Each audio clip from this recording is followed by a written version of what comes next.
You ready for the Kansas State championship game or not?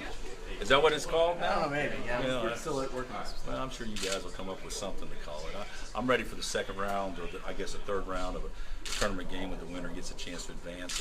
Playing against a quality team that has experienced great success, and we have total respect for it. Well, when you take a look at them, what stands out? I mean, obviously guard play, but Yeah, well, the guards are terrific, all three of them. But they don't beat themselves. They take care of the ball. They play the game the way that I think all coaches hope their teams play it. Open man, take the open shot, and ball and body movement, and they defend hard. Don't give up easy baskets. It'll be a fun game. They are really good, and they're certainly it's proven that they can play with anybody in the country over time, and certainly our guys are looking forward to it. how much stock do you put in tournament experience? I mean, this team, undefeated regular season last year, national title again the year before. Well, to me, experience is great, but you'd rather have talent than experience. But if you have experienced talent, that's the biggest bonus, and they have experienced talent. So, they've lost some key guys over last year's team, and we've certainly lost some key guys, but somehow both programs have rebounded and had good years, and basically both deserve to be exactly where they are. And so, whoever you're going to play in this tournament this time after you win a game is going to be a quality opponent, and I think it'll be a great game tomorrow. It's always important to keep guards out of the paint, but how important is it for Van Fleet to keep him out of it? Well, watching the game against Indiana, he got in there anytime he wanted, and he's a good shooter, really good shooter. But what amazed me is he's a great layup shooter.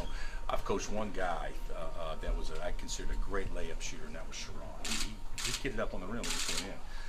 But Van Fleet's the same way. I mean, he's a great layup shooter. So just taking away his jump shot or his three isn't enough, because he can certainly finish over big guys. They're not as big in stature. Yeah. Do you have an advantage on the inside at all? Well, we're not big either. So we may be an inch taller at a couple of spots. But I would say that we always want, you guys know me, we want to play inside out as much as possible. And we haven't done that consistently well all year long. So I don't know where our advantage will be, and I don't know exactly where their advantage will be, because obviously you got to play the game and see how it plays out. But our advantages seem to change from timeout to timeout this year. So we'll just have to tweak it and look at it as we go. Is there a calming after a first tournament game when everybody kind of gets their feet wet a little bit? Do you settle in at all? Yeah, I think that's probably a pretty good call.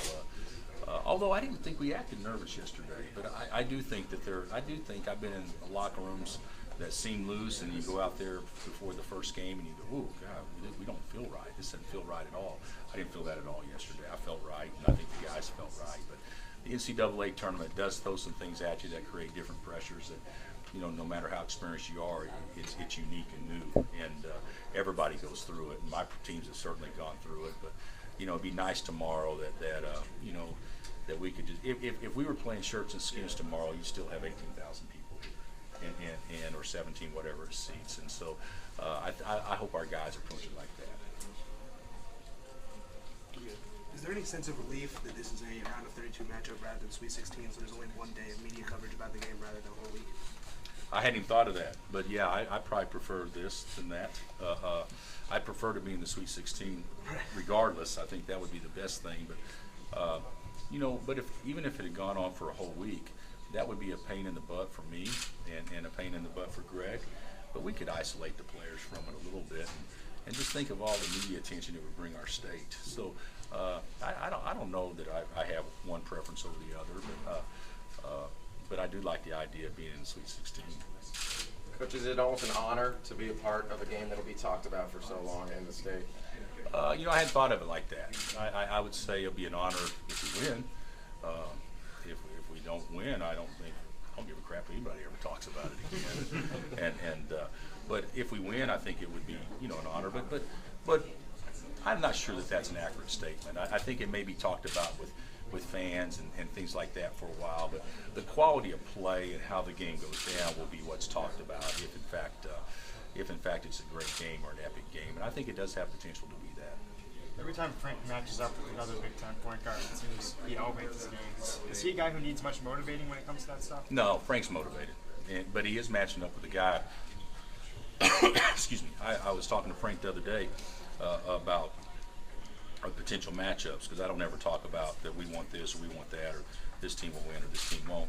So I brought Yogi into the equation too, because Yogi's obviously a terrific guard, and he's like going, Coach, they're both good. I've studied them both, and so he's definitely got, he certainly respects Fred, and he'll play hard. Playing hard and tough doesn't always guarantee playing well, but I think that it'll be a great matchup. Two good point guards. Frank's obviously not as well known, but I do think he's one of those talented guys that he's a year away from being in a position that everybody knows his name.